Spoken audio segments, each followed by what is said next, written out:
Hey everyone, welcome back to the landscape photography series. Today we're going to be talking about a very challenge that every photographer is going to face at some point in their either career or as a hobbyist.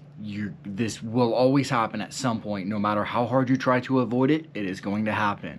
I tried to avoid it a long time and eventually I had to give in. And that's going to be shooting landscape in harsh light. You know, the bright middle sun that can make every photo that you take look too harsh and washed out, right? But don't worry, because I got some tips that I'm going to help you capture and be able to get great shots even in less than ideal lighting. So let's dive into it, my friends. First off, let's talk about why harsh light can be tricky.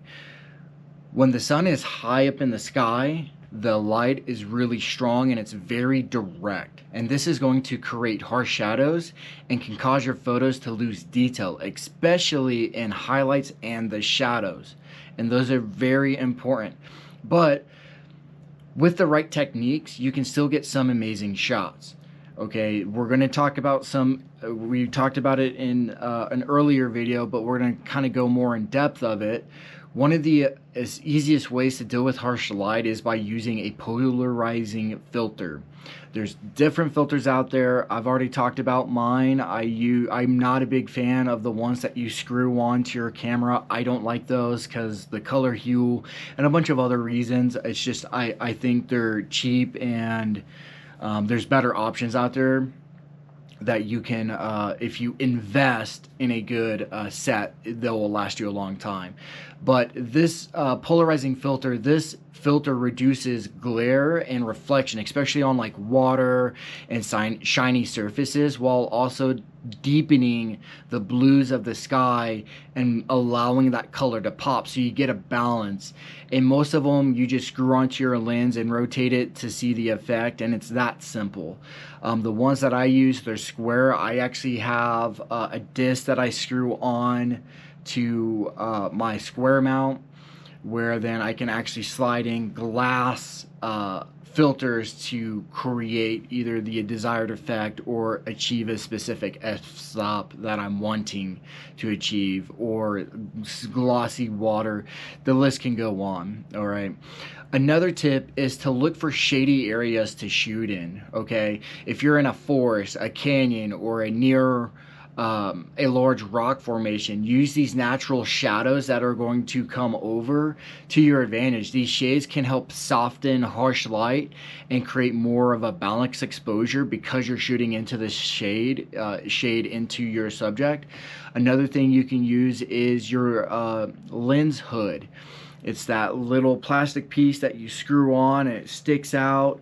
That's also going to help with sun glare and reduce the amount of light. Now, it's not going to do, when I say reduce the light, I'm talking about coming from the sides, so that way it's focusing more on what is in front. Let's say I'm shooting straight and the sun's to my right, that lens flare glare that you mount onto the end of your camera is going to be very, very useful. Another trick is to use a small aperture, something like f/16, to reduce the amount of light that your sensor is receiving. This can help control the highlights and get more out of your scene in focus. But you got to be careful, because if you go too small of an aperture, you can introduce diffraction, which can reduce sharpness, and you actually get the reversed effects. The lowest I generally go is f/16. Occasionally I'll shoot f/22, f/30, but that's because I'm using neutral density filters to achieve a 15 to 30 second water flow. But you don't want to deal with diffraction. We'll talk about that in a different video. All right, coming back to the filters.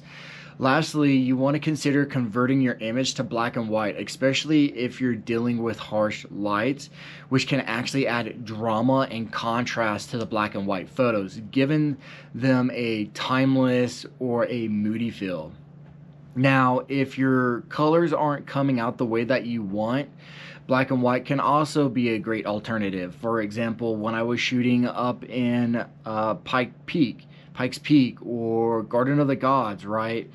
There's a lot of red. It's a lot of red, I mean, every single rock out there is red due to the high iron content, but there's a lot of red out there, and so I really didn't like how it looked, and so I converted my photo to black and white. So, to recap, you want to use a polarizing filter to cut down on glare, and you want to shoot in shady areas when you can, alright?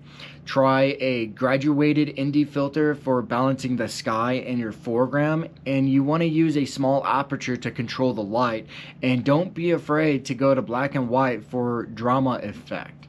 So that's it for today's video on shooting landscape in harsh light. Thanks for watching, and if you found this to be helpful, please don't forget to like and subscribe, and I'll see you guys in the next video. Namaste, my friends.